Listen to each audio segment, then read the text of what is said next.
बड़ी खबर की अगली बड़ी वॉर ब्रेकिंग ईरान में धमाकों से जुड़ी हुई।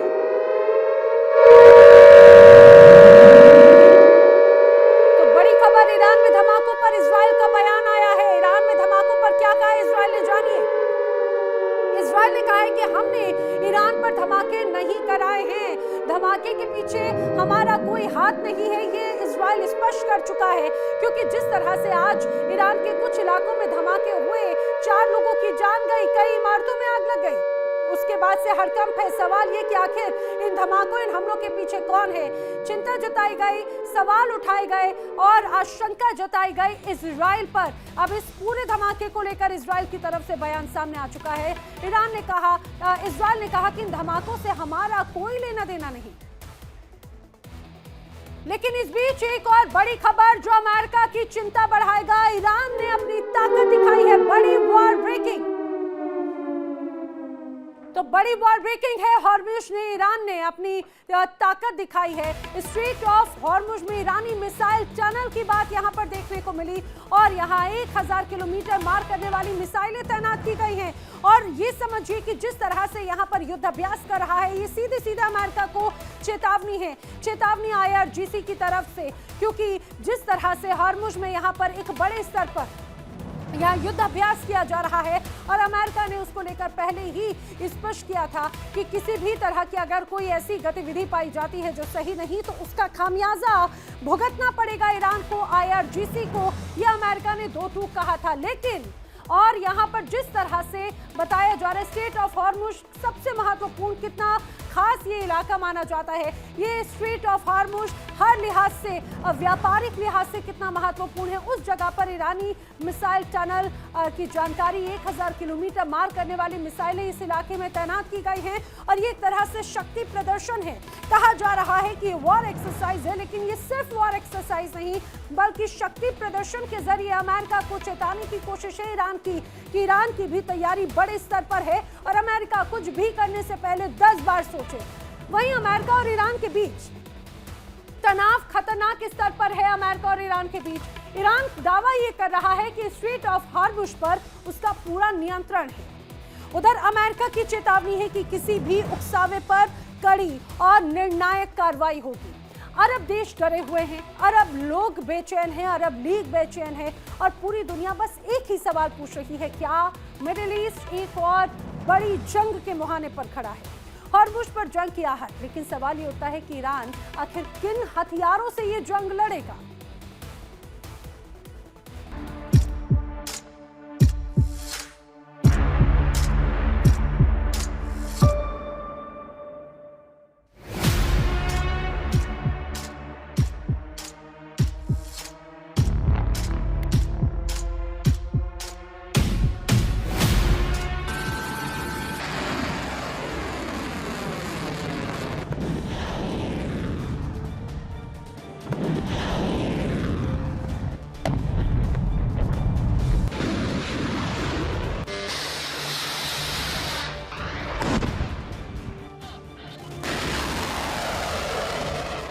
डोनाल्ड ट्रंप की धमकियों को ईरान ने दिखा दिया ठेंगा और जवाब में हॉर्मुज की खाड़ी में जंग की तैयारी शुरू हो गई।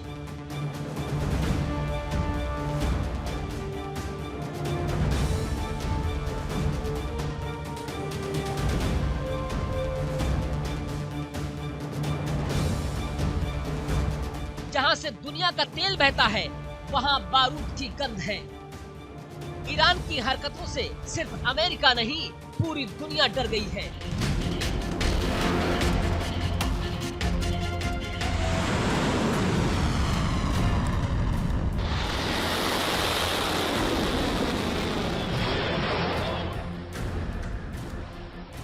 अरब देशों में हलचल है, तेज बाजार कांप रहा है, समुद्री रास्ते अलर्ट पर है।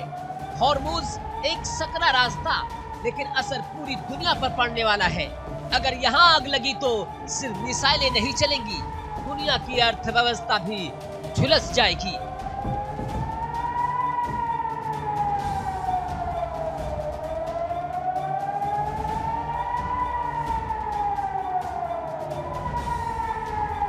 ईरान साफ कह चुका है कि दबाव में झुकने वाला नहीं। अमेरिका ताकत दिखा रहा है, युद्धपोत तैनात हैं, फाइटर जेट्स तैयार हैं, दोनों तरफ टकराव की मुद्रा है और बीच में पूरी दुनिया सांस रोके खड़ी है। मतलब साफ है, अब सिर्फ जंग की मुनादी बाकी है और अगर ये आग भड़की तो तबाही और बर्बादी सीमाओं में नहीं बंधेगी।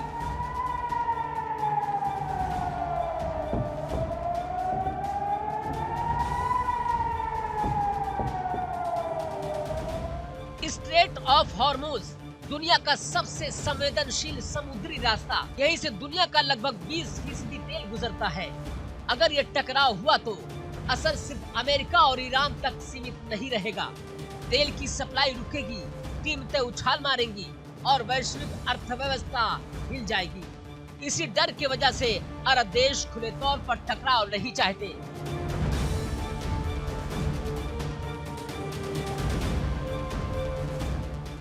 ट्रंप ने खुद ऐलान किया कि ईरान की ओर पहले से ज्यादा बड़ा नौसैनिक बेड़ा भेजा जा रहा है, यानी एयरक्राफ्ट कैरियर, मिसाइल डिस्ट्रॉयर्स और फाइटर जेट्स। संदेश साफ, अगर हमला हुआ तो जवाब भी वैसा ही होगा।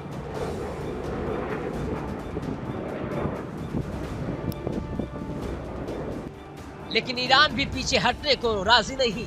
तेहरान ने साफ कहा, अगर हमला हुआ तो करारा जवाब मिलेगा। ईरान का दावा है हॉर्मुज पर उसकी पूरी पकड़ है, मतलब अगर जंग भड़की तो सबसे पहले तेल की नब्ज दबेगी।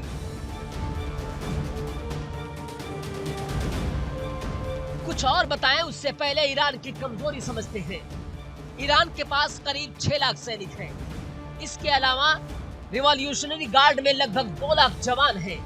लेकिन समस्या यह है, ईरान के ज्यादातर सैन्य उपकरण पुराने हैं। आज भी कई हथियार सोवियत दौर के हैं।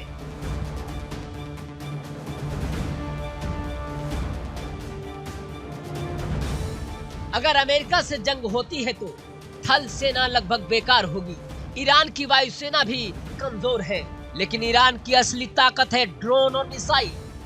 अमेरिकी नौसैनिक बेड़े पर ईरान ड्रोन स्वार्म और मिसाइल अटैक कर सकता है। यही ईरान की युद्ध रणनीति है।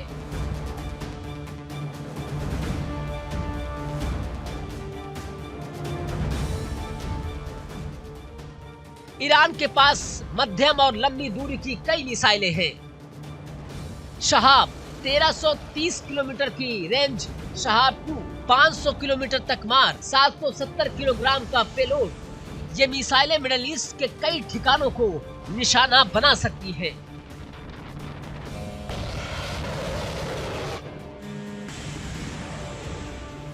ईरान का सबसे खतरनाक हथियार सेजिल मिसाइल, रेंज तो 1000 किलोमीटर, पेलोड करीब 700 किलोग्राम। यह मिसाइल भारी पारंपरिक वॉरहेड ले जा सकती है और दूर तक मार भी कर सकती है।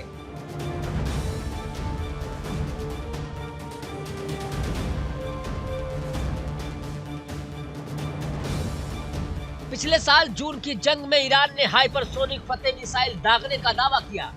ईरान के मुताबिक उसकी रेंज 1400 किलोमीटर, स्पीड 13 से 15 मैक है।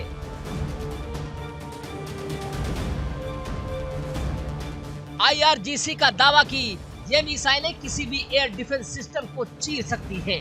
अब बात ईरान की रक्षा की। ईरान ने रूस का रेजोनेंस NE रडार तैनात किया है। दावा है कि 600 किलोमीटर दूर से स्टील्थ विमान पकड़ सकता है।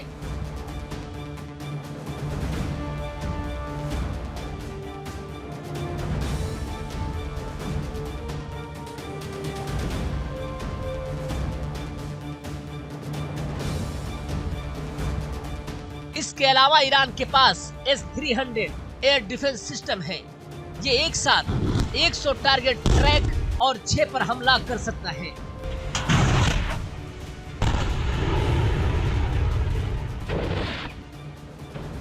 ईरान की सबसे चर्चित ताकत शाहिद ड्रोन, रफ्तार 185 किलोमीटर प्रति घंटा, रेंज 970 से 1500 किलोमीटर।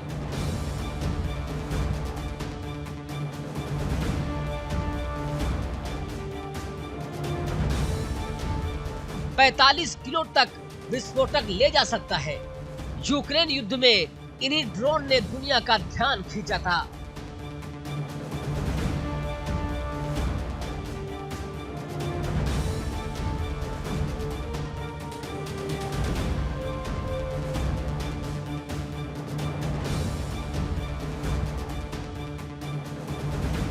तो तस्वीर साफ है, अमेरिका के पास बेहद आधुनिक सेना है, लेकिन ईरान के पास असीमित वार की ताकत है। हॉर्मुज़ की एक चिंगारी पूरी दुनिया को आग में झोंक सकती है। अब सवाल यही है, क्या बातचीत इस टकराव को रोकेगी या फिर दुनिया एक और बड़े युद्ध की गवाह बनेगी? क्योंकि अगर अमेरिका और ईरान टकराए तो असर सीमाओं में नहीं रुकेगा।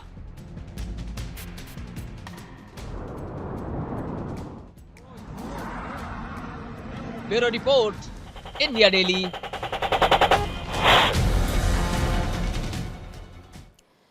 और इस बीच एक और बड़ी खबर सामने आई है, वो भी ईरान से जुड़ी हुई। क्या है बड़ी खबर? War breaking.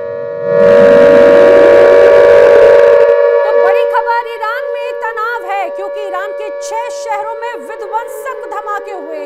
तकरीबन 1 घंटे से ज्यादा धमाके यहाँ पर देखने को मिले हैं जो लगातार जारी हैं। इमारतों में एक के बाद एक धमाके हुए और अब मृतकों का आंकड़ा बढ़कर 14 हो चुका है। जी हाँ, कई इलाकों में धमाके हुए। अब बड़ी बात यह कि आखिर ये सिलसिलेवार धमाके, ये सीरियल ब्लास्ट आखिर हुए कैसे? क्या ये किसी तरह की साजिश है? शुरुआती तौर पे कहा जा रहा था कि ये कोई घटना नहीं, हादसा है, लेकिन जिस तरह से सिलसिलेवार धमाके हुए, बड़ी साजिश की आशंका यहाँ पर नजर आती है। और इसी बीच एक और बड़ी वॉर ब्रेकिंग। क्या है बड़ी खबर? अगली बड़ी खबर ईरान से इस वक्त की क्या है? बड़ी खबर जान लीजिए। दरअसल जिस तरह से ईरान के 3 न्यूक्लियर शहरों में भी धमाके होने की खबर सामने आ रही है, क्या अब ईरान और अमेरिका का युद्ध शुरू हो चुका है? क्योंकि इस्फहान, तेहरान और तबरीज जैसे शहरों में बड़े धमाके हुए हैं। बताया जा रहा है अब IRGC नौसेना कमान की हत्या की भी खबर सामने आ रही है। ईरान के 10 शहरों में बड़े धमाके हुए। ये क्या अलग स्ट्रैटेजी है अमेरिका की? और अमेरिका और ईरान के बीच तनाव क्या अब पूरी तरह से चरम पर है? क्योंकि बड़ी खबर यह है ईरान से कि सिलसिलेवार धमाके हुए हैं। 3 न्यूक्लियर शहरों में भी धमाके हुए हैं। बड़ी हलचल नजर आ रही थी। आखिर क्या होता है, इस पर नजर लगातार बनी हुई है। बढ़ते हैं आगे, बात कर लेते हैं रूस यूक्रेन की। यूक्रेन में जंग को अब 4 साल पूरे होने जा रहे हैं, लेकिन गोलियों और बमों की इस जंग से सबसे ज्यादा खौफनाक है वो सर्दी, जब यूक्रेन के आम लोगों पर कहर बनकर टूट रही है। जी हाँ, कीव हो या फिर यूक्रेन, उसके दूसरे शहर, -30 डिग्री की ठंड, बिजली नहीं, हीटिंग पावर्स नहीं और ऊपर से रूस के हमलों का डर। इसी बीच ट्रंप का एक बड़ा दावा सामने आया। ट्रंप का कहना है कि रूस ने 1 हफ्ते तक यूक्रेन के बिजली घरों और पावर सप्लाई पर हमला ना करने का वादा किया। लेकिन सवाल ये, क्या पुतिन वाकई में अपना वादा निभा रहे हैं? क्या यूक्रेन को इस कड़ाके की सर्दी में राहत मिल रही है?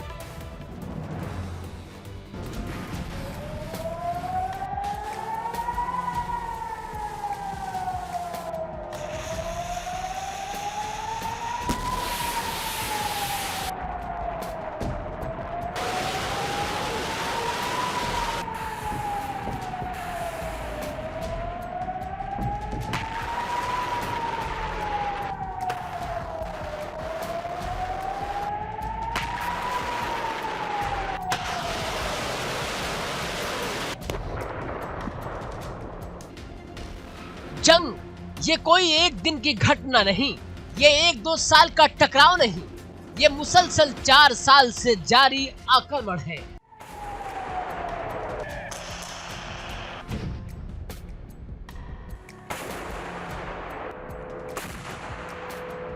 चार साल से आसमान से गोला बारूद की बारिश हो रही है। ये सिर्फ हमला नहीं, ये आक्रमण की हुंकार है।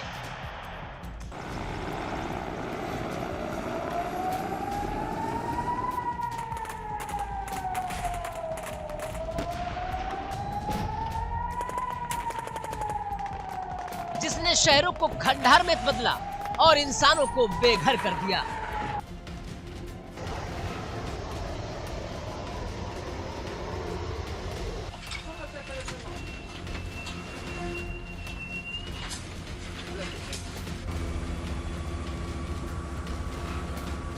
कहीं धमाकों की गूंज है तो कहीं सायरनों की चीख है, कहीं मिसाइलें दागी जा रही है तो कहीं रॉकेट जमीन को चीर रहे हैं।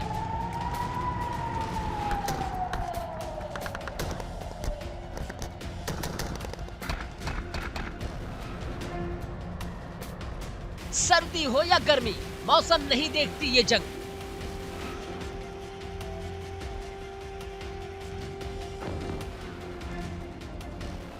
यहाँ ना धूप राहत देती है, ना बर्फ रहम करती है।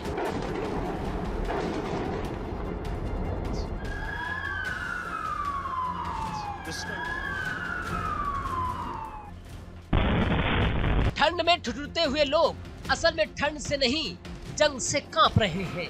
बच्चों की नींद बम धमाकों से टूटती है। माँ बाप की दुआएं हर रात आसमान की ओर उठती है। बिजली घर निशाने पर है, अस्पताल अंधेरे में है। घर हीटर नहीं और दिलों में सुकून नहीं।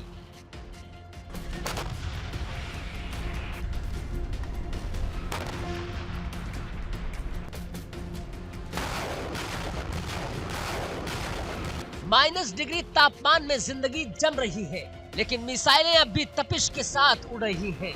ये सिर्फ दो देशों की लड़ाई नहीं, ये इंसानियत पर हमला है। 4 साल से जारी इस रण में सवाल अब भी वही है, कब थमेगी ये आग, कब रुकेगा ये आक्रमण। इसी बीच ट्रंप ने दावा किया कि रूसी राष्ट्रपति व्लादिमीर पुतिन ने 1 हफ्ते तक कीव और दूसरे शहरों को निशाना न बनाने की बात मानी है।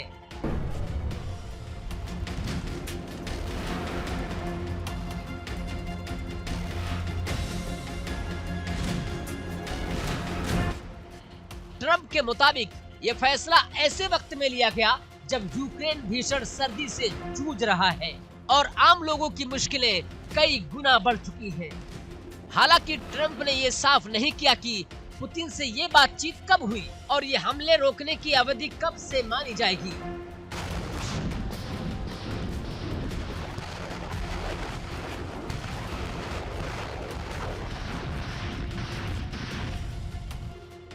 लेकिन ट्रंप का दावा रूस 1 हफ्ते तक बिजली घरों पर हमला नहीं करेगा। ट्रंप के इस दावे पर सबसे बड़ा सवाल यही है, क्या ये सिर्फ बयान है या जमीनी सच्चाई भी बदलेगी। व्हाइट हाउस से जब पूछा गया कि ये फैसला किन इलाकों में लागू होगा और कब से लागू होगा, तो कोई सीधा जवाब नहीं मिला।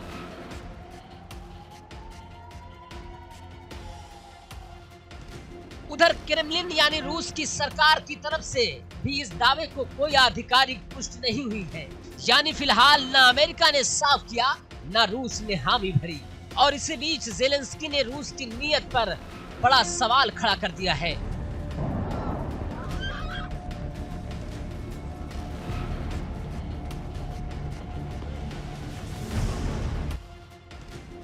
फरवरी 2022 वो दिन जब रूस ने यूक्रेन पर पूर्ण पैमाने पर हमला शुरू किया था। अब इस युद्ध को 4 साल पूरे होने जा रहे हैं, लेकिन इस जंग का सबसे बड़ा शिकार बने हैं यूक्रेन के आम लोग।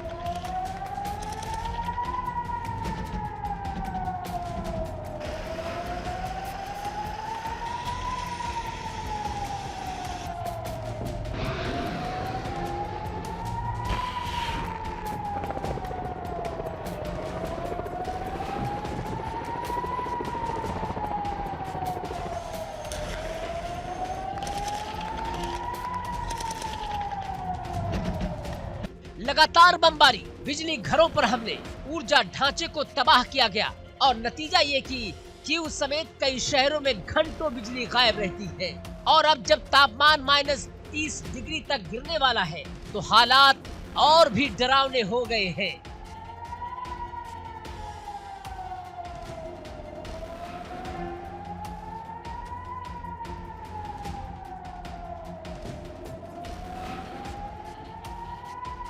यूक्रेन की राज्य आपातकालीन सेवा के मुताबिक आने वाले दिनों में कड़ाके की सर्दी और बढ़ेगी।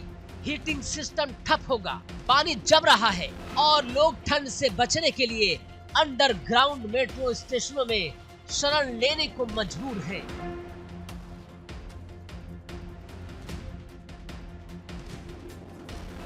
तो वहीं ज़ेलेंस्की ने ट्रंप के दावे पर भी संदेह जताया है।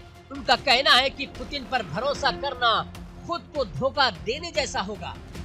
हालांकि ज़ेलेंस्की ने एक कूटनीतिक प्रस्ताव भी रखा है। उन्होंने कहा कि अगर रूस यूक्रेन की बिजली घरों और ऊर्जा परिसंपत्तियों पर हमले रोक देता है तो यूक्रेन भी रूस के ऊर्जा ढांचे पर हमले रोकने को तैयार है। अमेरिका लगातार कोशिश कर रहा है कि किसी तरह रूस और यूक्रेन के बीच शांति समझौता हो, लेकिन हकीकत यह है कि अब तक रूस की तरफ से शांति की कोई ठोस संकेत नहीं मिलते। ट्रंप का दावा जरूर उम्मीद जगाता है, लेकिन जब तक जमीन पर बम गिरना बंद नहीं होता तब तक ये सिर्फ बयान ही माना जाएगा।